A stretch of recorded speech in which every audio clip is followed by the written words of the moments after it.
नमस्कार साथियों, स्वागत है आप सभी का अंकित इंस्पायर्स इंडिया पर। मैं हूं अंकित अवस्थी। आप हैं मेरे साथ में एक ऐसी खबर की चर्चा करने के लिए जिसे सुनने के बाद आपको लगने लगेगा कि यह न्यूज के बैकग्राउंड में दी गई जो कहानी है वो संभवतया एक और वेब सीरीज जैसी है।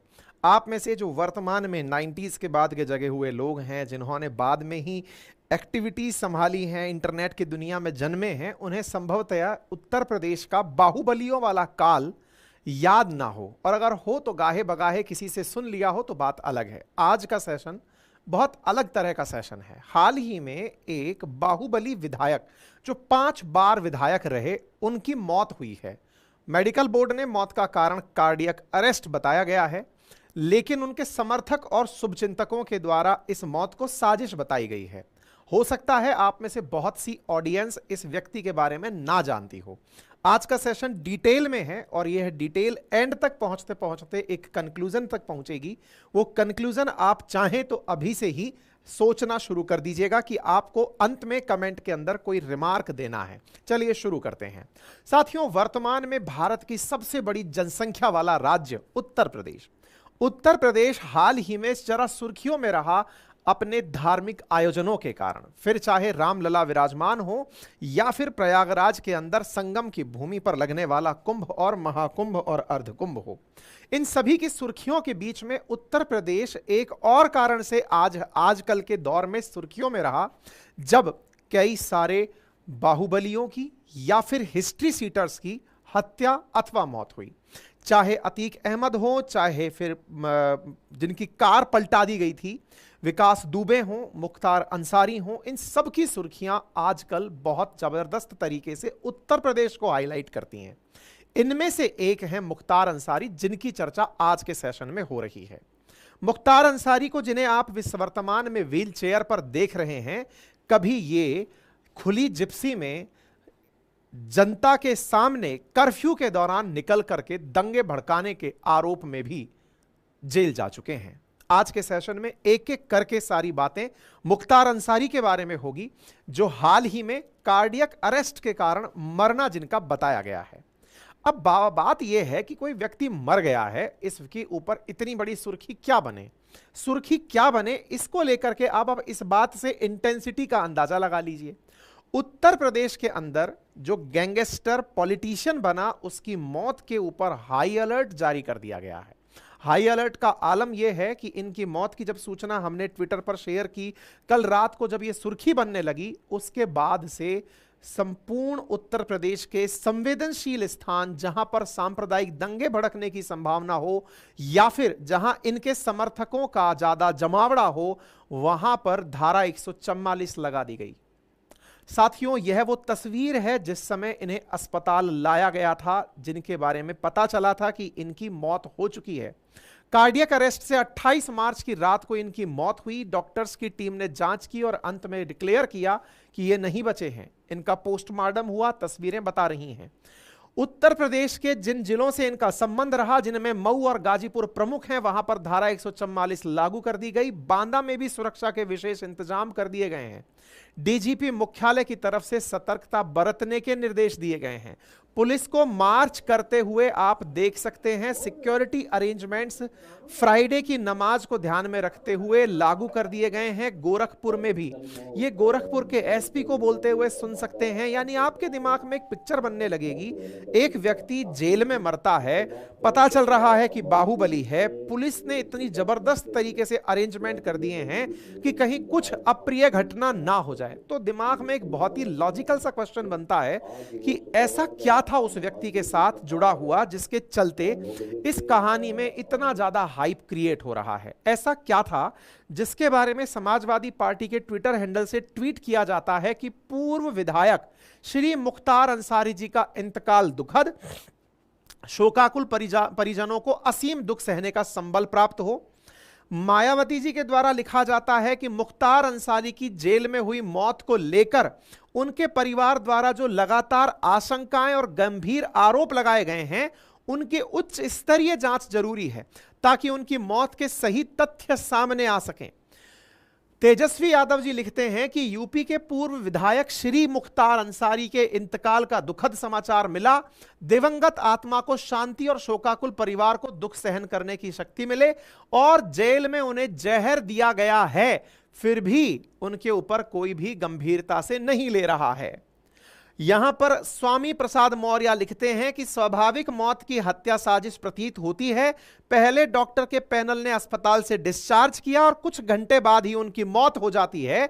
यह हत्या की साजिश की पुष्टि करता है। यह सारी की सारी सुर्खियां बताती हैं, पुलिस का जमावड़ा हो या फिर बड़ी बड़ी राजनीतिक पार्टियों के द्वारा दिए जा रहे बयान हो, यह बात समझाता है कि जो व्यक्ति हाल ही में मरा है वो निश्चित ही अपना प्रभुत्व राजनीति में रखता था, निश्चित ही समाज में उसकी कोई पहचान थी, लेकिन ऐसा क्या था जिसके चलते वो लंबे समय से जेल में था। आज का सेशन इसी बात पर है। क्यों ऐसा हुआ कि उसके मारे जाने पर कई जगह पर पटाखे चलाए गए? क्यों ऐसा हुआ कि उसके मरने की सूचना को लोगों ने अपनी जीत के रूप में सेलिब्रेट किया? कुछ लोगों का यदि यह आरोप है कि वो जेल में जहर देकर मारा गया है, तो लोग इस पर भी सोच रहे हैं कि अच्छा हुआ कि वो मारा गया। ऐसा क्या है? आज का सेशन इसी बात पर है। ये पटाखे जो मरने पर छोड़े जा रहे हैं, इसका मतलब इस कहानी में बहुत से किरदार हैं और उन किरदारों को आज डिटेल से डिस्कशन में लाएंगे। लेकिन उससे पहले मैप पर एक बार के लिए इस जगह को देख लीजिए, सो दैट इस कहानी को बेहतरीन तरीके से लीड कर सकें। मैप पर आपके सामने जिन जगहों को मैं दिखा रहा हूं, उत्तर प्रदेश से अगर पूर्व की तरफ चलें, इधर ईस्ट और इधर वेस्ट कंसीडर किया जाता है मैप में, तो उत्तर प्रदेश के पूर्व की तरफ चलते हैं तो इसे पूर्वांचल कहते हैं। पूर्वांचल में बिहार से लगे हुए क्षेत्रों में गाजीपुर, मऊ, आजमगढ़, वाराणसी और साथ में गोरखपुर, समझ लीजिए कि बस यही 4 जगह हैं जहां पर यह बाहुबली की कहानी आप सुनने जा रहे हैं। यह पूरी कहानी आज इसी क्षेत्र पर केंद्रित है, इसे डिटेल में लेकर चलेंगे। मेरे प्यारे साथियों, बाहुबलियों का जो अंत है वो तो है, लेकिन इनके पीछे बहुत से युवा पथभ्रष्ट हो गए और जिन्होंने ना जाने कितने ही तरीके के क्रिमिनल रास्ते अपना लिए। आज का सेशन आप लोगों को बहुत सारे आई ओपनिंग सेशंस की तरह से होगा, जिनमें से आपको यह जानकारी मिलेगी कि क्या राह भविष्य के लिए सबसे सही हो सकती है। लेकिन इससे पहले एक जरूरी सूचना बीच में जान लीजिए, और सूचना यह है कि आज सुबह मैंने अपनी पाठशाला पर एक सेशन किया था बेरोजगारी को लेकर के। हमने ये कहा था कि भारत में 83% बेरोजगार हैं युवा, और उस बेरोजगारी के दौर में मैंने आपको एक जानकारी और दी थी। और इस डिटेल सेशन में जब मैंने जानकारी दी तो सेशन के दौरान मैंने बताया कि आने वाले समय में आर्टिफिशियल इंटेलिजेंस बहुत सारे लोगों का रोजगार खाएगी। मैंने अपने सेशन में इस विषय पर चर्चा की थी। और एक और जानकारी जब बेरोजगारी की निकलकर आई कि 15 साल से लेकर 29 साल के बीच के युवा बेरोजगार हैं, तो उस बेरोजगारी में एक बहुत बड़ा पॉइंट निकलकर आया जो सरकार की रिपोर्ट में था, और वो ये था कि 15 से 29 साल का जो युवा है वो ना तो एक्सेल शीट पर काम करना जानता है, 90% युवा ऐसा है, ना ही वो एक्सेल शीट पर मैथमेटिकल फॉर्मूला डाल पाता है, ना वो कॉपी पेस्ट करना जानता है, इवन वो ईमेल पर फाइल अटैच करना तक भी नहीं जानता है। जब मैंने इस तरह की जानकारी दी तो हमारे पास में बहुत सारे लोगों के मैसेजेस आए कि सर इस बारे में आपने समस्या तो बता दी, समाधान नहीं बताया। तो इसी का समाधान लेकर मैं आपके सामने आया हूं, क्योंकि आप में से बहुत सारे लोग इस प्रकार की खबरें देख रहे हैं। इसे बीच में एज ए इंपॉर्टेंट मैसेज सुन लीजिए, फिर हम वापस मुद्दे पर लौटेंगे कि हाल ही में माइक्रोसॉफ्ट से लेकर सिस्को, अमेजन, गूगल, ये सभी कंपनी बड़ी संख्या में लोगों को रोजगार से निकाल रही हैं। उसका बड़ा कारण पता चल रहा है कि आर्टिफिशियल इंटेलिजेंस आने वाले समय में 2030 तक बहुत सारे लोगों की जॉब खा जाएगा। इसके पीछे का बड़ा कारण यह नहीं है कि आर्टिफिशियल इंटेलिजेंस काम करने लगेगा, नहीं, एक और स्किल्ड युवा होगा जो कि आपकी कम स्किल्स को देखकर उनको इस रिप्लेस कर देगा। यानी आपकी स्किल्स कम रह जाएंगी एक और युवा से, और इस चक्कर में हो सकता है कि आप बेरोजगारी का सामना करें। इसी को ध्यान में रखते हुए आज के इस सेशन में मैं आपको एक फ्री ऑफ कॉस्ट ऐसी जबरदस्त जानकारी को साझा कर रहा हूं, जो कि हमारे ही एक कार्यक्रम के जो सह स्पॉन्सर हैं उन्होंने आपके लिए जारी की है। और वो क्या है कि आप लोगों के लिए एक फ्री चैट जीपीटी, या समझिए कि आर्टिफिशियल इंटेलिजेंस पर फ्री सेमिनार का आयोजन करवाया जा रहा है, जिसमें 3 घंटे के अंदर अगर आप सेल्स, मार्केटिंग, ऑपरेशंस, एचआर जैसी चीजों में हैं, आपका टेक रोल कैसे बढ़ाया जाए, आपका एंटरप्रेन्योरियल स्किल कैसे डेवलप की जाए, आपको फ्रीलांसर काम करना हो तो एआई का आप यूज कैसे कर सकते हैं। एआई और चैट जीपीटी पर एक 3 घंटे की फ्री ऑफ कॉस्ट वर्कशॉप आपके लिए रखी गई है जिसका कोई चार्ज नहीं लगेगा। मैंने डिस्क्रिप्शन में और कमेंट बॉक्स में लिंक डाल दिया है। पता है यहां पर आपको क्या मिलने वाला है? आप में से जो शुरुआती 1000 लोग हैं उन्हें free of cost chat GPT का कैसे यूज करते हैं, क्योंकि मैं आज अपनी टीम से जब आपके लिए कंटेंट डेवलप कराता हूं तो आर्टिफिशियल इंटेलिजेंस का यूज करता हूं। कंटेंट सर्च करना बहुत आसान हो जाता है, आपकी कैरियर ग्रोथ को यह आसान बनाएगा, भविष्य में जॉब पाने में आपकी सहूलियत देगा। इसकी वजह से अगर आप एआई जानते हैं तो आपकी सैलरी में 3 गुना तक हाई मिल सकती है। आपको जो मैं कह रहा हूं ना कि सरकार ने कहा है कि इतने लोग रोजगार नहीं जानते जिन्हें एक्सेल शीट पर काम करना नहीं आता, उनके लिए यहां पर एक्सेल की स्किल्स भी सिखाई जा रही हैं, डेटा एनालिसिस भी सिखाया जा रहा है, पर्सनल ब्रांडिंग एआई के माध्यम से कैसे करनी है, ये सब चीजें आपको सिखाई जा रही हैं।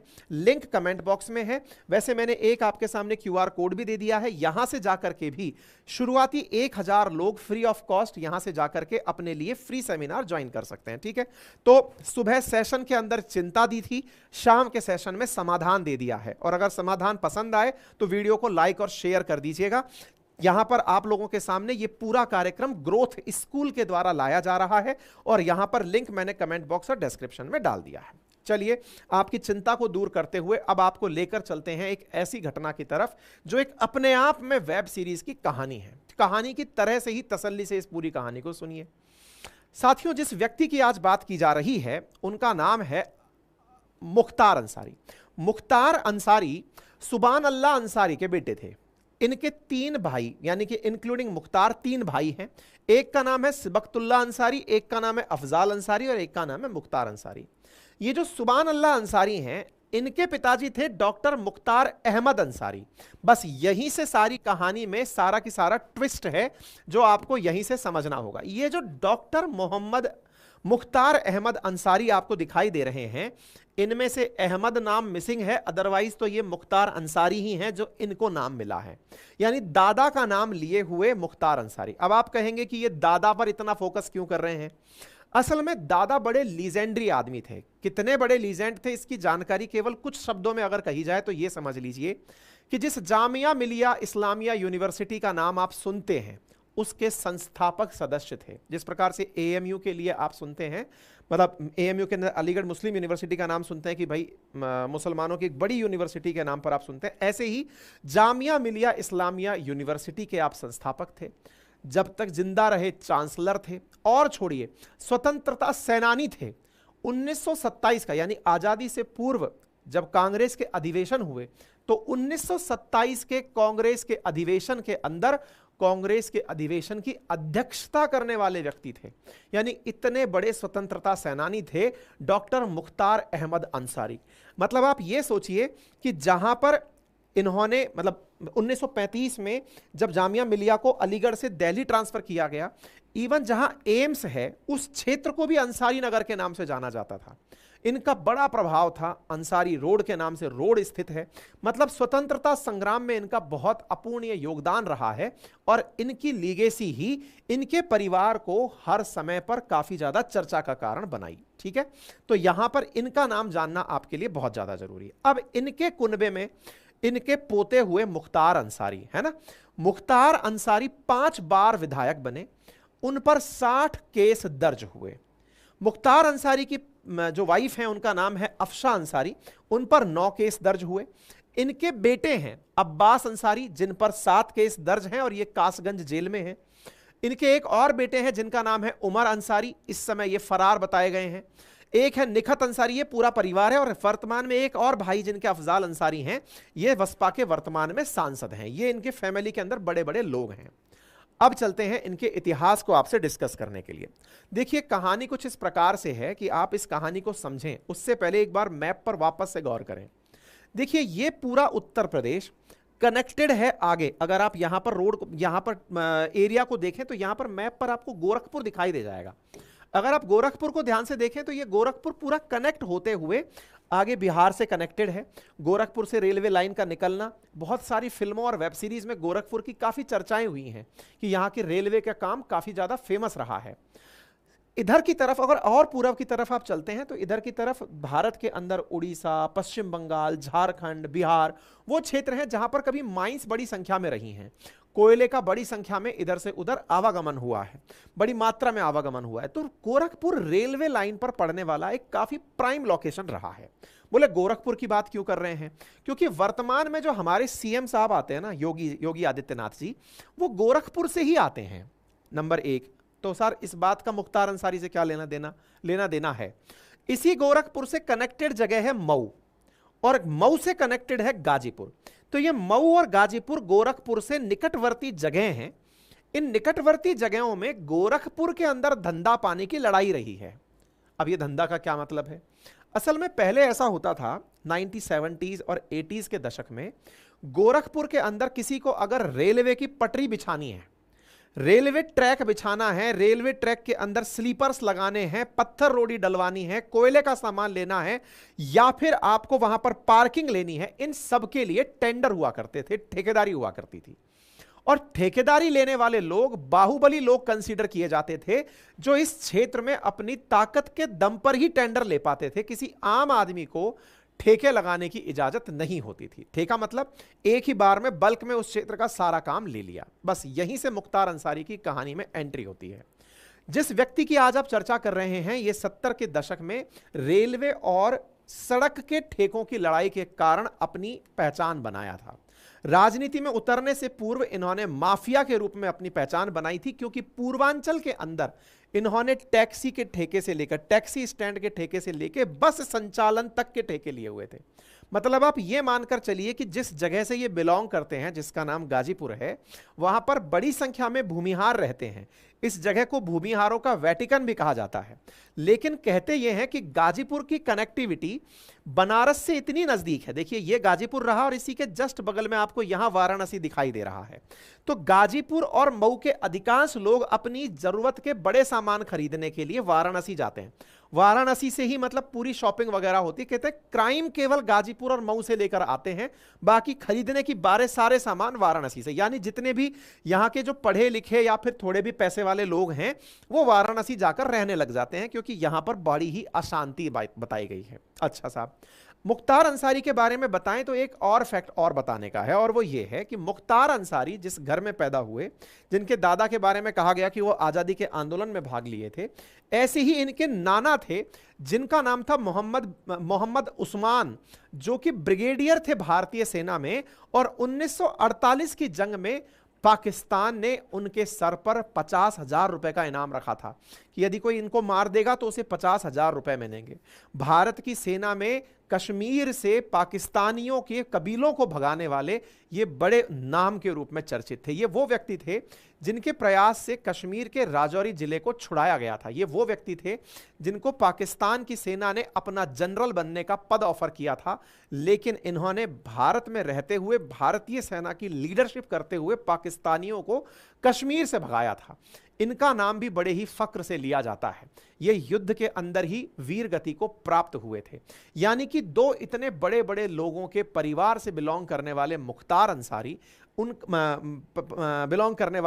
अंसारी कैसे एक बाहुबली बन गए, ये अपने आप में एक बड़ी ही रोचक कहानी बन जाती है। जिनके नाम पर, जिनके दादा के नाम पर जामिया मिलिया इस्लामिया के अंदर हेल्थ सेंटर चलता हो, सोचने का बात है कि कोई व्यक्ति कैसे इतना बड़ा अपराधी बन गया, जिस अपराधी के किस्से आज आपको उसकी मौत पर सुनने पड़ रहे हैं, कि आफ्टर ऑल कैसे उस व्यक्ति ने अपराध का हाथ थामा। तो कहते हैं कि 1963 में मुख्तार अंसारी का जन्म हुआ। परिवार चूंकि ऑलरेडी इज्जतदार घरों में काउंट होता था, इनके घर पे जो रेलवे फाटक था, इसलिए इनको बड़ा फाटक कह के इनके घर को संबोधित किया जाता था। मुख्तार अंसारी दिखने में काफी हष्ट पुष्ट, पढ़े लिखे, बड़े चौड़े शरीर के, लंबाई वाले व्यक्ति, खेल खिलाड़ी वाले व्यक्ति, मजबूत शरीर के व्यक्ति थे। तो अपीयरेंस काफी इनका सॉलिड प्रतीत होता था। स्कूल जाना जब शुरू हुआ, इंटर की पढ़ाई होना शुरू हुआ, तो इनको अपने कुछ और दोस्तों से मुलाकात करने का मौका मिला। जैसे क्लास में जाते हैं तो जो कदकाठी वाले लोग होते हैं वो अलग ही अपीयर होते हैं। इसी बीच में इनकी मित्रता होती है एक व्यक्ति से जिसका नाम था साधु सिंह। साधु सिंह और मकनू सिंह दो भाई हुआ करते थे। दोनों गोरखपुर के बड़े ब्राह्मण नेताओं के लिए काम करते थे। अच्छा, पूर्वांचल में जातिवाद की लड़ाई बहुत तगड़ी थी, ब्राह्मण वर्सेस राजपूत की लड़ाई पूर्वांचल के अंदर काफी ज्यादा, मतलब अगर आप उत्तर प्रदेश से हैं तो कहानी से तुरंत रिलेट कर रहे होंगे, बाकी भारत के किसी अन्य भूभाग से हैं तो आपको यह केवल एक फिल्म स्टोरी जैसा लगेगा। आप में से बहुत से लोगों ने जिस प्रकार से वेब सीरीज मिर्जापुर देखी होगी ना, समझ लीजिए कि मिर्जापुर इंस्पायर्ड बाय देम हो सकती है। हकीकत में यहां पर और ज्यादा क्राइम था, मतलब आप इससे अंदाजा लगाइए, ठीक है ना। तो अब यहां पर ये जो साधु सिंह से इनकी मित्रता हुई, यहां पर पता चलता है कि ये इन दो के साथ थे जिनकी ठाकुर माफियाओं के साथ में कुछ गड़बड़ थी। तो ब्राह्मण वर्सेस ठाकुरों में रेलवे के ठेकों को लेकर के एक दूसरे से लड़ाई चलती थी। उसी दौरान पूर्वांचल के अंदर गोरखपुर और आसपास के जिलों में आए दिन गोलियां चलती रहती थी। मुख्तार को यह समझ में आ गया था कि अगर मेरी पर्सनैलिटी का सही यूज किया जाए डराने धमकाने में तो ठेके लिए जा सकते हैं। तो मुख्तार ने अपने इन्हीं मित्रों की मदद से भविष्य के अंदर ठेके प्राप्त करके भविष्य का रोजगार प्राप्त करने का तरीका निकाल लिया था। और भविष्य का तरीका इन्होंने निकाला हनुमान गियर के नाम पर। जैसे अपन कहते हैं ना, साम दाम दंड भेद से कोई भी चीज प्राप्त करना, तो उस क्षेत्र में एक शब्द बड़ा फेमस था जिसका नाम था हनुमान गियर। यानी कि अगर मुख्तार किसी काम को हाथ लगा रहे हैं और केवल यह बोल चुके हैं कि भाई इस पर हनुमान गियर लगाना पड़ेगा, इसका मतलब है कि कैसे भी करके, चाहे साम से, दाम से, दंड से, भेद से, कैसे भी प्राप्त करना है, यह ठेका हमको प्राप्त करना है। तो उनके विरोधियों में इस बात का भय हो जाता था कि मुख्तार अगर हनुमान गियर लगा चुके हैं तो बेहतर है कि इस चीज में इंटरफेयर ना ही करें। आप सोचिए कि इस क्षेत्र में मुख्तार ने अपने जो चेले चपाटे थे इनसे इतना प्रभाव कायम कर लिया था कि 80 से 90 के दशक में बनारस से अगर गोरखपुर बस जानी है तो बनारस, गाजीपुर और गोरखपुर का जो ट्रेवल रूट था, उस रूट पे कोई भी सरकारी बस नहीं निकलेगी। यानी गाजीपुर नहीं रुकेगी, बाईपास निकल जाओ, जिसको जाना है गाजीपुर की जनता को ले जाने के लिए मुख्तार अंसारी की ही बस चलेगी या मुख्तार के जो लोग हैं उनकी ही बस चलेगी। यानी कि उस पूरे क्षेत्र में बसों का संचालन भी इनके द्वारा ही किया जाएगा, इन्हीं के द्वारा समय पर लोगों को डिलीवर किया जाएगा और पूरी तरह से पैरेलल गवर्नमेंट के रूप में यहां पर काम करेंगे। ठीक है साहब। अब बस संचालन को आपने अगर प्राइवेट क्षेत्र में कभी देखा हो तो मुख्तार का भी प्राइवेट क्षेत्र में बस संचालन इस प्रकार था कि सरकारी बसें उनके क्षेत्र से होकर नहीं गुजरती थी। बसों की सर्विस इतनी अच्छी बताते थे कि लोग घड़ियां मिलाते थे कि हाँ भाई इस समय ये बस आ गई है, इतने बच गए होंगे। यानी कि एकदम पैरेलल गवर्नमेंट चला रखी थी साहब। इसी बीच में एक और व्यक्ति थे जिनका बस संचालन चलता था, जिनका नाम था सच्चिदानंद राय। कहते हैं कि सच्चिदानंद राय भी अपनी बसें चलाया करते थे। जब इन्होंने अपनी बसें चलाना शुरू करा तो सच्चिदानंद राय से इनकी इस बात पर बहस हो गई कि साहब आप हमारे क्षेत्र में बस कैसे चलाएंगे।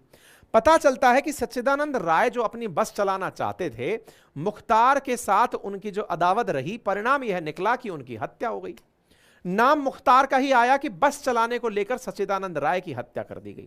हालांकि साबित कुछ नहीं हुआ क्योंकि मुख्तार खुद फ्रंट पर नहीं रहते थे, उनके जो चेले चपाटे थे, शूटर थे, वो जाकर के शूट करके आ गए। धीरे धीरे उस क्षेत्र में माहौल बनने लगा कि अगर गाजीपुर में कोई काम करना है तो मुख्तार की परमिशन से करना है। आपके दिमाग में प्रश्न बनने लगेगा तो उस समय उत्तर प्रदेश में सरकारें किसकी चलती थी? तो देखिए 80 से लेकर के 90 के दशक तक अगर आप बात करें तो एक तो यहां पर उत्तर प्रदेश में सरकारें बड़ी स्थिर प्रकार की रही हैं। देखो 2 साल की सरकार, 2 साल की सरकार, 1 साल की सरकार, 6 महीने की सरकार, ऐसे 3 साल की सरकार, 1 साल की सरकार, 2 साल की सरकार, 6 महीने की सरकार, 2 साल की सरकार, 1 साल की सरकार, 1 साल की सरकार, मतलब 6 महीने की सरकार। आप अंदाजा लगाएं तो 90 ये पकड़कर चलिए 2002, 2003, 2007, 2003 तक अगर आप देखकर चलें तो 2003 से पहले 80 से लेकर 2003 तक उत्तर प्रदेश के अंदर अगर आप साल देखें तो मात्र 22 सालों के अंदर सीएम अगर देखें तो 1 2 3 4 5 6 7 8 9 10 11 12 12 13 14 सीएम अगर आ गए तो आप इससे अंदाजा लगाकर देख सकते हैं 5 साल का सीएम का कार्यकाल होता है। कोई भी सीएम यहां पर परमानेंट टिक ही नहीं पा रहा था। क्यों नहीं टिक पा रहा था? क्योंकि क्षेत्रीय ताकतें बड़ी हावी हो गई थी। अच्छा, मैं बाय द वे आपको बताऊं, जब मैंने इलेक्टोरल बॉन्ड के बारे में जानकारी आपको दी थी ना, उस समय भी मैंने इसी कालखंड का जिक्र किया था कि बाहुबलियों के पैसे से सरकारें चलना शुरू हो गई थी, क्योंकि पैसा आ गया था, पैसे से चुनाव लड़ते थे और चुनाव लड़ करके जीत जाते थे, तो सरकारें कभी स्थिर बनी नहीं पाती थी। आप यहां पर इस आंकड़े को देख करके सरकारी सिस्टम का पैरेलली मतलब कमजोर हो जाना समझ सकते हैं, और जब सरकारें कमजोर होती हैं तो समानांतर सरकारें बनना शुरू हो जाती हैं। तो यहां पर यही वाली स्थिति हो, जब आज पाकिस्तान के हालात हैं कि कोई भी पीएम आज तक 5 साल पूरे नहीं किया। क्यों नहीं किया? बोले साहब वहां पर अस्थिरता है, क्योंकि कोई भी सभी को साथ रखने वाला व्यक्ति मिल नहीं रहा। ऐसी स्थिति में वहां पर आतंक सर पसारता है। उत्तर प्रदेश में इसी दौर के अंदर बड़ी संख्या में बाहुबलियों ने राज संभाल लिया। हर क्षेत्र का एक नेता टाइप से बाहुबली हो गया, जो सत्ता में बंदूक के दम पर और पैसे के दम पर लोगों से वोट प्राप्त करता, अपनी तरफ से सरकार बनाता। एकदम सही तरीके से काम चल रहा था। इसी बीच में एंट्री होती है एक और व्यक्ति की, जिसका नाम है ब्रजेश सिंह। ये वो कहानी है जिससे आज तक के तार जुड़े हुए हैं, मतलब अब तक की सारी कहानी के तार ब्रजेश सिंह से जुड़े हुए हैं। अब देखिए, यहां तक तो सबको पता चल गया था कि जो साधु सिंह है वो मुख्तार का साथी है। साथियों को वहां पर संघी बोला जाता था कि उसका संघी है। साधु सिंह का परिवार एक ब्रजेश सिंह के परिवार के साथ। अच्छा, ब्रजेश सिंह कौन थे? तो ब्रजेश सिंह भी उस क्षेत्र के बड़े ठेकेदार थे। तो साधु सिंह और ब्रजेश सिंह की आपस में भिड़ंत हो गई कि आपको एक जमीन, देखिए माफिया लोग क्या करते हैं ना, दम के आधार पर किसी भी पीड़ित वर्ग के व्यक्ति से जमीन को औने पौने दाम में छुड़ा लेते हैं कि लाइए ये जमीन हमारी हुई, अब आप लड़ते रहिए। तो ब्रजेश सिंह ने कहा कि ये जमीन हमारी है, साधु सिंह ने कहा नहीं जमीन हमारी है। इस बात को लेकर के ब्रजेश सिंह वर्सेस साधु सिंह, इन दोनों के बीच में भिड़ंत हो गई। साधु सिंह कौन है? वही मुख्तार अंसारी के साथ वाले, ठीक है। पता चलता है कि साधु सिंह की गैंग ने ब्रजेश सिंह के पिता वीरेंद्र सिंह की हत्या कर दी।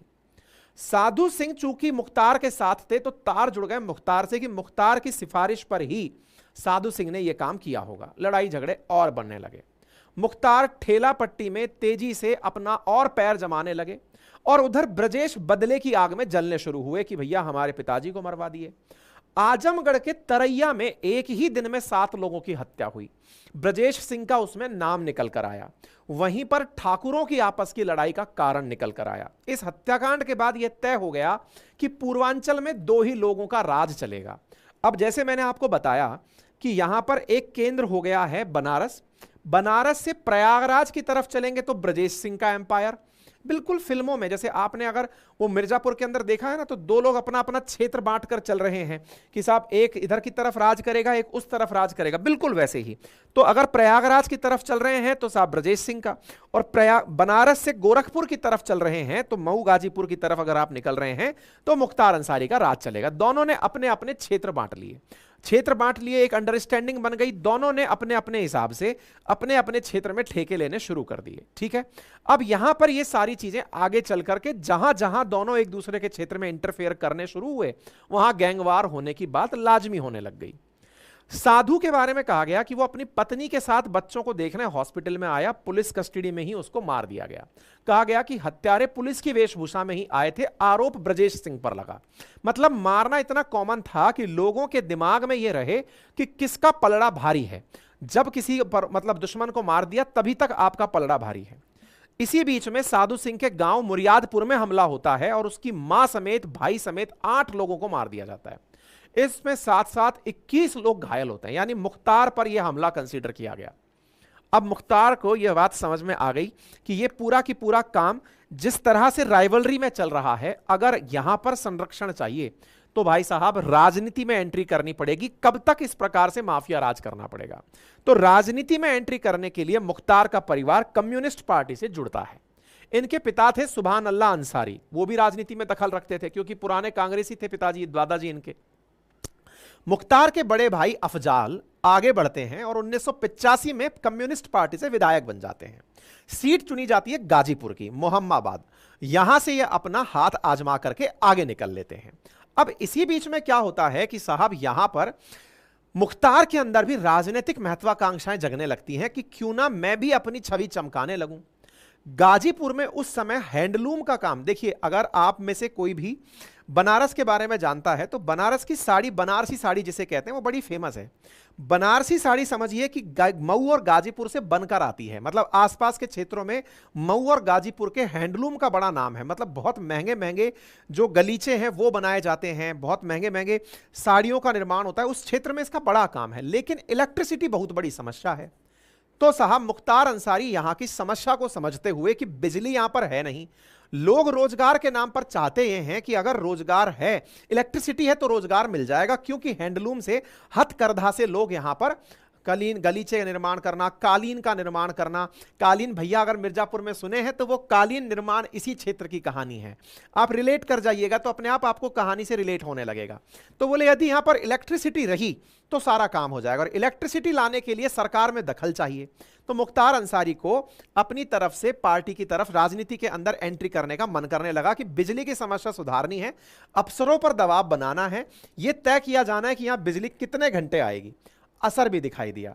लोगों को जैसे ही यह पता चला कि मुख्तार के दबाव में बिजली आना शुरू हुई तो लोग मुख्तार के दर पर अपनी तरफ से सिफारिशें लेकर पहुंचने लगे कि आपकी वजह से बिजली आई। मुख्तार को यह बात पसंद में आने लगी कि भाई साहब ये बहुत सही चल रहा है, मेरे कारण अगर लोगों के काम बन रहे हैं, लोगों में एक्सेप्टेंस बन रही है, इसका मतलब मैं राजनीति की तरफ एंट्री ले रहा हूं। हुआ भी यही। 1996 में मुख्तार ने राजनीति में एंट्री ले ली और बन गए विधायक। मुख्तार जब विधायक बने तो उन्होंने अपनी संपत्तियों के साथ साथ विधायकी में जो दखल रखा, उससे उनके ऊपर इतना बड़ा एक तरह का प्रोटेक्शन लागू हो गया कि उन पर अब कोई हाथ नहीं लगा सकता था, क्योंकि विधायक जी बन गए। पुलिस वालों को तो बाहर से ही हटा दिया जाता था कि तुम तो दूर ही रहो, कुछ नहीं कर सकते। वहीं ब्रजेश सिंह की गैंग इस समय मुसीबत में पड़ गई, क्योंकि सामने विधायक जी हैं। पुलिस वालों पर प्रेशर है कि जाकर के ब्रजेश सिंह के लोगों को पकड़ो। इधर विधायक जी हैं और विधायक जी ने मतलब यह हाल कर दिया कि पूरी तरह से अपने लोगों के लिए जो चीजें चाहिए वो उपलब्ध करा देंगे। विधायकी के साथ साथ सारी चीजें चलना शुरू हो गई। मुख्तार ने गाजीपुर की सीट से विधायकी का चुनाव लड़ना तय किया और बीएसपी का दामन थाम लिया। मुलायम सिंह, मायावती जी की पार्टी का हाथ थाम लिया। 1996 में मऊ से मैदान में उतरने को इनको आदेश होता है, जो कि मुस्लिम बहुल क्षेत्र है, और मुसलमानों के वरदान के चलते, आशीर्वाद के चलते मुख्तार यहां से चुनाव जीत जाते हैं। बीएसपी के विधायक 1996 में बनकर आते हैं और उसके बाद वो पीछे मुड़कर कभी नहीं देखते। 2017 तक वे लगातार यहीं से चुने गए। पहली बार चुनाव जीतने के बाद दुनियादारी का दायरा उन्होंने और थोड़ा बढ़ा दिया। जब मोहम्मदाबाद में 24 घंटे लाइट रहने लगी तो लोग समझ जाते थे कि मुख्तार आए हुए हैं। लोग अपनी समस्याएं लेकर के मुख्तार के दर पर पहुंचने लगे। अब चाहे कैसी भी परेशानी हो, कोई लड़का लड़की का संबंध नहीं बिगड़ रहा है, कोई सेटिंग बिगड़ जा रही है, किसी ने जमीन हड़प ली है, कोई किसी को धमका रहा है, मतलब उस क्षेत्र का जो डॉन था वही वहां की सरकार बना लिया कि अब आपको कोई भी फैसला कराना हो, जमीन से कब्जा छुड़वाना हो, कुछ भी करना हो, यहां पर चले आओ। तो भाई साहब बड़ा फाटक वहां पर काफी प्रतिष्ठित जगह के रूप में जगह बना लिया, पहचान बना लिया। अब यहां तक हो गया कि गाजीपुर क्षेत्र में, मोहम्मदाबाद क्षेत्र के अंदर अगर कोई भी लड़ाई झगड़ा हो रहा है तो पुलिसिंग मुख्तार की चल रही है। सब चीजें पैरेलल हैं, लेकिन चूंकि मुख्तार विधायक हैं तो विधायक जी के पास जाइए और आप अपनी परेशानियां दूर कराकर आइए। फिल्मों में जैसे आपने अगर मिर्जापुर देखा हो तो उसमें बाहुबली के रूप में कालीन भैया को दिखाते हैं कि साहब वो एक तरह की काली स्कॉर्पियो से निकल रहे हैं, कोई पता नहीं लगा सकता कालीन भैया किसमें बैठे हैं। समझिए कि वो भी यहीं से इंस्पायर्ड था। मुख्तार अंसारी जिन गाड़ियों में चलते थे उन सबका नंबर 786। अच्छा, उत्तर प्रदेश में यह बड़ा कॉमन है, पूर्वांचल, बनारस, इस तरफ अगर आप जाएंगे तो आप पाएंगे कि यहां पर लोगों को एक कलर की गाड़ी रखने का, एक नंबर की गाड़ी रखने का बड़ा ही क्रेज है। और बाहुबलियों की पहचान यह है कि वो एक तरह की कम से कम 10-15 गाड़ियां रखते हैं। नंबर सेम है, आगे की डिजिट चेंज हो सकती है, आखिरी डिजिट 786 इन्होंने फिक्स कर ली। कौन सी गाड़ी में ये चल रहे हैं किसी को नहीं पता है। ये उत्तर प्रदेश के अंदर बनी मिर्जापुर को भी आप देखकर अंदाजा लगा सकते हैं, ये सब वहीं से डिराइव होकर आता था। इवन ये कौन सी गाड़ी में बैठे हैं किसी को नहीं पता, अपना पूरा सुरक्षा तंत्र, पूरा प्रोटोकॉल लेकर के गाड़ी से सड़क पर निकलते थे। कोई बात नहीं। 1996 में ये विधायक बने। 2001 में मुख्तार का काफिला मऊ से मोहम्मदाबाद के लिए निकला। विरोधियों ने पहले से ही तैयारी कर रखी थी, लेकिन जिस तरह से मैंने आपसे कहा किसी को नहीं पता कि वो कौन सी गाड़ी में है, लेकिन फिर भी किसी ने कोई सूचना लीक कर दी, इन पर हमला होता है। जब हमला हुआ तो मुख्तार के जो सरकारी गनर थे और जो प्राइवेट गनर थे उनमें 3 लोग मारे जाते हैं। कहा गया कि मुख्तार की गाड़ी से गोली चली। हमलावरों में से भी एक मनोज राय नाम का व्यक्ति जो सिंगर हुआ करता था वो मारा गया। इसके बाद से ब्रजेश सिंह ने वो इलाका छोड़ दिया, क्योंकि लोग ये समझ गए थे कि मुख्तार पर यह हमला ब्रजेश सिंह ने कराया है और मुख्तार बदला लेगा। तो ब्रजेश सिंह यहां से छोड़कर निकल लिए कि भाई नहीं, इस क्षेत्र में अब नहीं रहना चाहिए, क्योंकि अगर यहां रहे तो मुख्तार बदला लेगा। और ब्रजेश सिंह यहां से निकलकर मुंबई पहुंच गए। मुंबई पहुंच करके उन्होंने सुभाष ठाकुर के साथ मिलकर दाऊद से मुलाकात की और ब्रजेश ने मिलकर के फिर अपनी तरफ से, मतलब ब्रजेश की गिरफ्तारी जो है वो 2008 में उड़ीसा से कर ली गई। अब इधर की तरफ ब्रजेश सिंह दूर से रह करके मुख्तार के भय से तो आतंकित थे, लेकिन अपनी जमीन छोड़ने से भी परेशान थे। तो बोले अब क्या किया जाए? तो बोले किसी नए व्यक्ति को इनके सामने खड़ा किया जाए। मऊ जो कि मुस्लिम बहुल क्षेत्र था, यहां से तो ये जीत ही रहे थे मुख्तार अंसारी। इनके जो भाई थे वो गाजीपुर से लड़ाई चुनाव जीत के आते थे। तो ऐसी स्थिति में गाजीपुर में ब्रजेश सिंह ने अपनी तरफ से कृष्णानंद राय को अफजाल के सामने चुनाव में खड़ा कर दिया। जो ब्रजेश सिंह पूरी तरह से भूमिगत रहा करते थे, उन्होंने कृष्णानंद राय को फ्रंट फेस बना करके चुनाव में एंट्री करी। यानी एक तरह से यह समझिए कि अब मुख्तार अंसारी चूंकि राजनीति में है, राजनीतिक संरक्षण है, तो क्यों ना एक प्रकार से उनके पास भी राजनीति में कोई आदमी हो। राजनीति के आदमी के रूप में कृष्णानंद राय ने एंट्री ली और मुख्तार को कमजोर करने के लिए, इनके बड़े भाई अफजाल को हराने के लिए गाजीपुर में अफजाल के सामने टिकट पर चुनाव लड़ लिया। कृष्णानंद राय ने यहीं से मुख्तार के परिवार को चुनौती दी। 2002 के विधानसभा चुनाव में उन्होंने अफजाल अंसारी को हरा दिया और बीजेपी से चुनाव जीतकर आए। अब यहीं से वो सारी एंट्री होना शुरू होती है। देखिए, अभी तक मुख्तार अंसारी मऊ से जीत रहे हैं, मैंने सारी जगह दिखा दी आपको। मऊ के बाद गाजीपुर, गाजीपुर के बगल में गोरखपुर, बनारस, ये सारा एक क्षेत्र है और इस क्षेत्र में गाजीपुर से अब कृष्णानंद राय जीत चुके हैं। ऐसी स्थिति में 2002 में मुख्तार, चूंकि अभी 2002 के अंदर उन पर हमला हुआ है तो सिंपैथी वोट मिला, तो वो मऊ से वापस विधायक बन जाते हैं। सहानुभूति पूरी तरह से बटोर ली जाती है। अब ऐसी स्थिति में कृष्णानंद राय को यह डर लगने लगा कि उन्होंने उनके भाई को हरा दिया है, तो क्यों ना मैं बुलेट प्रूफ गाड़ी में चलूं। उधर से ब्रजेश सिंह को भी यह डर था कि कृष्णानंद राय पर कभी भी हमला हो सकता है। तो कृष्णानंद राय पूरी तरह से बुलेट प्रूफ गाड़ी के अंदर रहने लगे और यह तैयारी करने लगे कि कैसे ना कैसे मुख्तार से बचकर रहना है, विधायकी चलती रहेगी। बुलेट प्रूफ गाड़ी में सिंपल बंदूक की गोली जा नहीं सकती, इसके लिए एलएमजी की जरूरत थी। एलएमजी मिले कहां से? उत्तर प्रदेश में आज तक एक ही एलएमजी बरामद हुई और वो भी हुई मुख्तार अंसारी के पास से। मुख्तार अंसारी ने कहा कि उसकी बुलेट प्रूफ गाड़ी में छेद करना है, इसके लिए एलएमजी चाहिए। एलएमजी खरीदी गई कहीं से, जुगाड़ करके कहा गया कि कोई सेना का भगोड़ा है वो निकल के आया हुआ है, वो 1 करोड़ रुपए में एलएमजी देगा, बोले ले आओ। तो ये एलएमजी लेकर के घूमने शुरू हुए कि जिस दिन दिख जाएगा उसको मार दिया जाएगा। यानी कि एक तरफ कृष्णानंद राय की मारने की तैयारी शुरू हुई। यहां पर ही एक बड़ा मोड़ आता है। एक डीएसपी रहते हैं, उन डीएसपी ने, जिनका नाम शैलेंद्र सिंह है, उन्होंने मुख्तार अंसारी से एलएमजी को बरामद किया। अब तक उत्तर प्रदेश में पहली बार एलएमजी बरामद की गई थी। यहां पर आप इनको देख सकते हैं, ये वो डीएसपी साहब हैं जिनको बाद में, मतलब एक तरह से आप यहां पर देख सकते हैं, ये वो व्यक्ति हैं जिन्होंने इनको इसके एलएमजी के साथ में पकड़ा, एलएमजी जहां से बरामद की। इन पर ही इतना दबाव बन गया कि इन्हें ही सरकार ने पद से हटा दिया, या कहिए कि इन्होंने ही अपने पद से इस्तीफा दे दिया। इतना मजबूर कर दिया कि ये सरकार में फिर रह नहीं पाए। जिन्होंने मुख्तार के, एक डीएसपी थे शैलेंद्र सिंह, इन्होंने मुख्तार के पास से एलएमजी बरामद की थी। ये अपनी बरामदगी के आधार पर मुख्तार को गिरफ्तार कराना चाहते थे पोटा के तहत, आतंकवादी अधिनियम के तहत, कि भाई आतंक फैलाने के लिए ये लिया गया है। लेकिन सरकार इस तरह से मजबूर और लाचार प्रकार की थी कि इनका इस्तीफा तो स्वीकार कर लिया, लेकिन उन पर कोई कार्रवाई नहीं हुई। आज ये बड़े खुश हैं, इनके इंटरव्यूज काफी इस समय वायरल हो रहे हैं, एएनआई पर इनके वीडियो चल रहे हैं। ये अपनी तरफ से बता रहे हैं कि देर से हुआ अच्छा हुआ, जिस व्यक्ति के चलते एक प्रशासनिक अधिकारी को पद से छोड़ना पड़ा, इन्होंने अपनी बात बताई। खैर चलिए, अब आते हैं एलएमजी की कहानी। समझ में आ गई होगी, तो अब आपको यह समझ में आ गया कि इस पूरी स्टोरी में कृष्णानंद राय वर्सेस मुख्तार अंसारी था। ब्रजेश सिंह पीछे से छुपकर बैठे हुए थे, लेकिन कृष्णानंद राय को ही अब यहां पर हराना था। 2002 में जो कृष्णानंद राय विधायक बने, अब इन्हीं विधायक से बदला लेने के लिए मुख्तार अंसारी पूरी प्लानिंग करने लगे। इसी बीच में 2005 में मऊ के अंदर दंगे हो जाते हैं। मऊ में जब दंगे होते हैं तो कुछ फुटेज ऐसी निकलकर आती हैं जिसमें मुख्तार अंसारी एक खुली जिप्सी में, अब ये 6 फीट से ऊपर के आदमी थे, कर्फ्यू लगा हुआ है, खुली जिप्सी में ये इस प्रकार से खड़े होकर के दंगा भड़काते हुए दिखाई दिए। यह तस्वीर आज तक सबसे वायरल तस्वीर मानी जाती है हिंदू मुस्लिम दंगों में मऊ के अंदर की।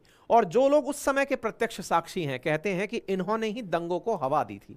बस ये जो तस्वीर है, इसके बाद से फिर कभी भी यह मामला नहीं सुलटा, क्योंकि यहां पर हुआ ये, मतलब ये पूरा की पूरा वो चलता रहा। मुख्तार खुली जिप्सी में घूम रहे थे, सपा की सरकार थी वो मतलब बहुत बुरी हालात में चल रही थी। राज्यपाल राजेश्वर राव ने उस दौर में मऊ के अंदर मुख्तार पर शिकंजा कसने के लिए कहा, तो 25 अक्टूबर 2005 को मुख्तार ने फिर समर्पण किया और वहां से वो गाजीपुर जेल चले गए। मुख्तार के जेल जाने के बाद कृष्णानंद राय अब लापरवाह हो गए कि भाई ये जेल जा चुके हैं दंगे भड़काने के जुर्म में, अब मुझे कौन मारेगा। 29 नवंबर 2005 को एक स्थान जिसका जानना आपके लिए जरूरी नहीं है, वहां पर हल्की फुल्की बारिश के बीच में कृष्णानंद राय थोड़ी लापरवाही में अपनी जगह से निकलकर जा रहे थे। शाम के 4 बजे थे। इनके लौट रहे किसी व्यक्ति ने ही सलाह ऊपर से सूचना दे दी कि कृष्णानंद राय बिना बुलेट प्रूफ गाड़ी के निकल रहे हैं। कहते हैं कि आज से पहले इतनी बड़ी गोलीबारी किसी ने नहीं सुनी। AK-47 से अंधाधुंध कृष्णानंद राय पर फायरिंग होती है, 400 गोलियां चलाई जाती हैं। अकेले कृष्णानंद राय को 67 गोलियां लगती हैं। मतलब यह सामान्य हत्या नहीं थी, उस क्षेत्र में हत्या थी जहां पर कृष्णानंद राय विधायक थे, और यह मैसेज था कि आपके क्षेत्र में घुसकर मारा गया है। इस हत्या के बाद से यह घटना इतनी जबरदस्त तरीके से मार्केट में फैल गई कि वो जेल में है, लेकिन जेल के बाद भी काम होते रहेंगे।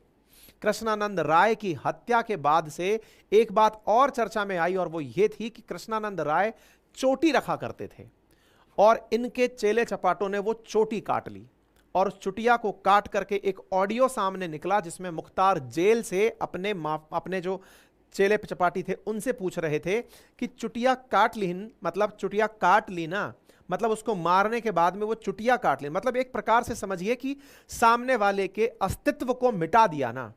अब ये बात एक तरह से पॉलिटिकल राइवलरी के रूप में सामने आ गई। एक तरफ से मुख्तार अंसारी, दूसरी तरफ से बीजेपी के विधायक थे कृष्णानंद राय। मामला तो बिगड़ना ही था। मामला बिगड़ना कैसे था? अब यह मामला इतना जबरदस्त तरीके से उठना शुरू हुआ कि मुख्तार अंसारी और 6 लोगों पर बीजेपी MLA कृष्णानंद राय के मर्डर का केस चलना शुरू हुआ। इसी बीच में योगी आदित्यनाथ गोरखपुर के अंदर सांसद बन चुके थे।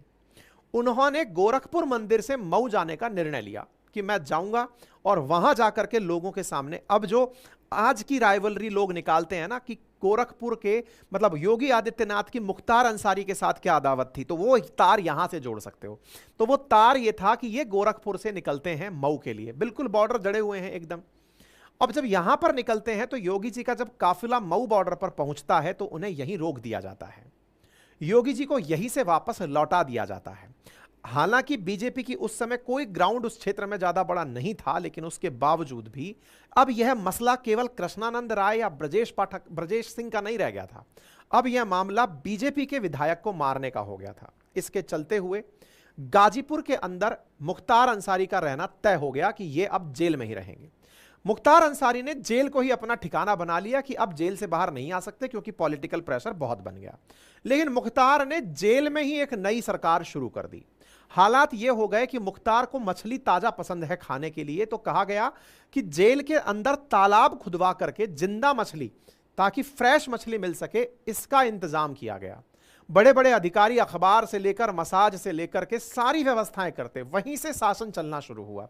यानी मुख्तार 2005 में ही जेल को अपना घर बना लिए। मतलब अब हालात ये हो गए कि इस बीच में गाजीपुर के अंदर राजकमल, मतलब कई पत्रकारों का कहना है कि इस बीच में जो भी अब कांड होने लगे, ब्रजेश सिंह वर्सेस मुख्तार, अब जेल से ही सारे काम होने लग गए। 2009 के अंदर राजनीतिक हालात और बदले। सूबे की कमान मायावती के हाथ में आई। गाजीपुर जेल में STF ने छापा मारा। मुख्तार की जेल से फ्रिज, कूलर, गैस सिलेंडर सब बरामद किए गए।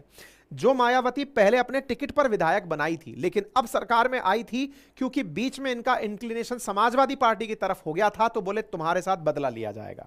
ऐसी इच में इनको उठा करके यहां से मथुरा जेल भेज दिया गया। आज आप में से जो ऑडियंस इस बात को सुन रही है, उसे देख करके ये केवल किसी पिक्चर की सी कहानी लग रही होगी, उसे ये लग ही नहीं रहा होगा कि क्या रियलिटी में भी ऐसा हो सकता है। उत्तर प्रदेश में ये रियल में हुआ है। और अगर आप उत्तर प्रदेश से कभी जुड़े रहे हैं, क्योंकि मेरी पढ़ाई आईआईटी कानपुर से हुई है, मेरे कुछ मित्र मऊ से हैं, गोरखपुर से हैं, जिनके साथ जब जब बैठने का मौका मिला, आप कहीं भी जाइए, चाय की, पनवाड़ी की दुकानों पर आपको ये किस्से कंठस्थ याद हुए मिल जाएंगे। लोगों को इस तरह से याद है कि मेरे इस सेशन में भी कुछ लोग त्रुटियां निकाल देंगे चाय की दुकान पर, पनवाड़ी पर बैठे हुए, कि सर नहीं नहीं, 4 नहीं इतने लोग मरे थे, तारीख ये नहीं ये थी, गाड़ी ये नहीं ये थी, AK-47 नहीं सर दूसरी बंदूक थी, इतना नहीं सर इतना मारा था। मतलब इतना तक फैक्चुअली करेक्ट है उस क्षेत्र के अंदर ये सारी घटनाएं। मतलब आप ये समझिए कि जो आज आप घटना सुन रहे हैं, ये पूर्वांचल की मतलब एक लाइव वो है, वेब सीरीज है, आप इसको ऐसे समझिए। ठीक है साहब। अब इसी बीच में मथुरा जेल में इनको भेज दिया जाता है, मुख्तार को। मुख्तार यहां पर लखनऊ उन्नाव होते हुए 2018 में उन्नाव के बाद में बांदा जेल भेजे। आज जहां पर इनकी मौत हुई है वो बांदा जेल हुई है। ठीक है साहब। मुख्तार विधायक तो लगातार चुने जाते रहे, लेकिन सांसद बनने की इनकी इच्छा पूरी नहीं हुई। 2009 के अंदर लोकसभा के चुनाव होने थे। बनारस की सीट पर मुरली मनोहर जोशी चुनाव लड़ रहे थे। मुरली मनोहर जोशी उसी सीट पर जिस सीट पर आजकल मोदी जी चुनाव लड़ते हैं, उससे पहले मुरली मनोहर जोशी जी चुनाव लड़ा करते थे। मायावती ने मुख्तार अंसारी को वहां से अपना कैंडिडेट डिक्लेयर कर दिया।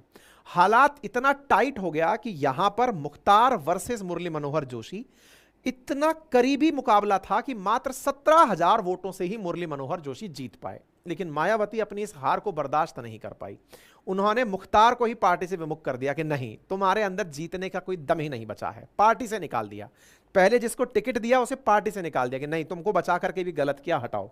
इसके बाद इन तीनों भाइयों ने, मुख्तार के साथ साथ अफजाल ने और तीसरा भाई सिगबुतुल्ला, उन तीनों ने मिलकर के कौमी एकता दल नाम से अपनी पार्टी बना ली। 2014 में मुख्तार घोसी संसदीय सीट से उम्मीदवार बने, लेकिन सफलता नहीं मिली।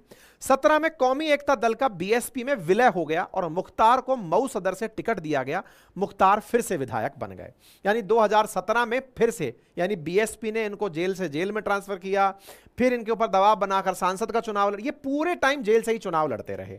फिर 2017 में उठा करके इनको मऊ से विधायक बना दिया गया। ठीक है साहब। तो ये 2017 तक बीएसपी ज्वाइन करके फिर मऊ कॉन्स्टिट्यूएंसी से विधायक बने रहे। ठीक है साहब। अब 2017 में योगी सरकार आ चुकी थी।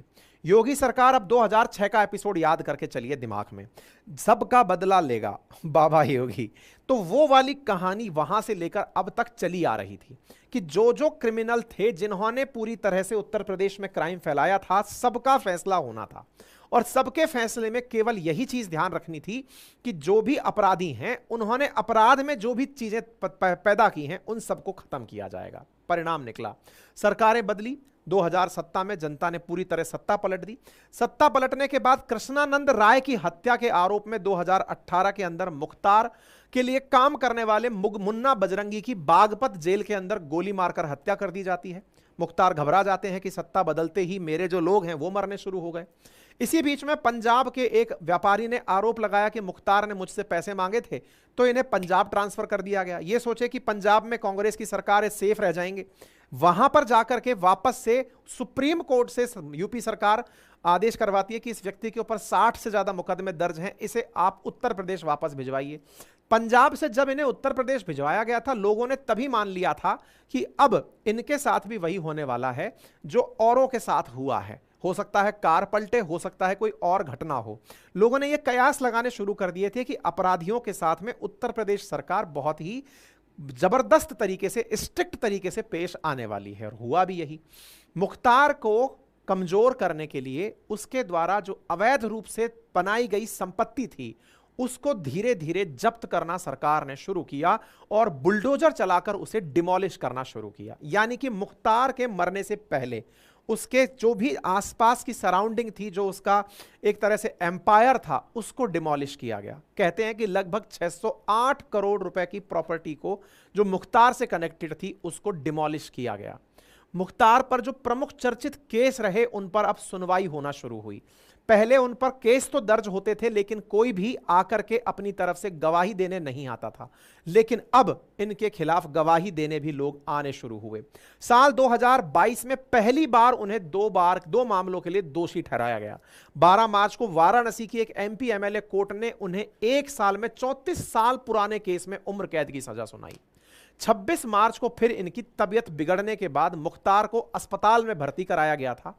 मेडिकल कॉलेज के प्रिंसिपल ने बताया कि उनके पेट में दर्द, पेशाब और मल त्यागने में दिक्कत थी।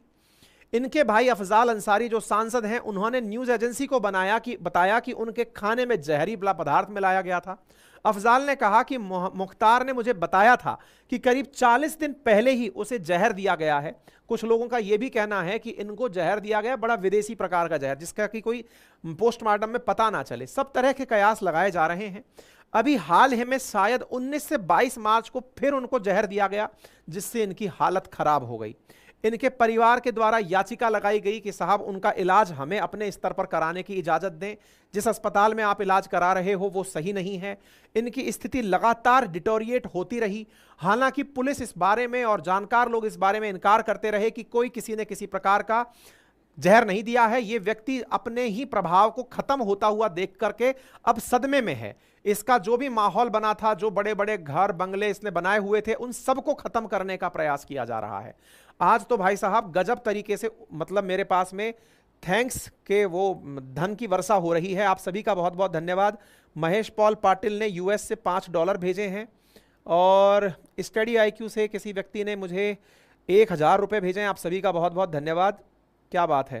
तो जो भी लोग अपनी अपनी तरफ से सुपर थैंक्स के माध्यम से हमें लाइव सेशन में धन भेज रहे हैं, आप सभी का बहुत बहुत धन्यवाद।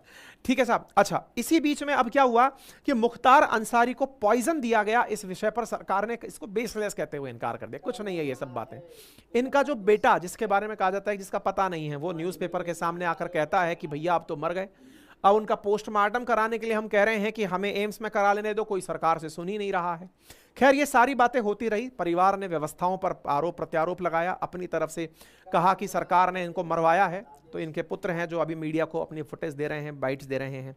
फिलहाल के लिए इनके लिए कब्र खुद चुकी है। कब्र के अंदर इनके जाने की तैयारी चल रही है। उस पूरे क्षेत्र में जहां पर मुख्तार अंसारी का पूरा साम्राज्य था, जहां इनके लोग और इनके चहेते रहा करते थे, वहां पर इनके बेटे को ही जेल से इनकी आखिरी यात्रा में शामिल होने का मौका नहीं दिया गया है।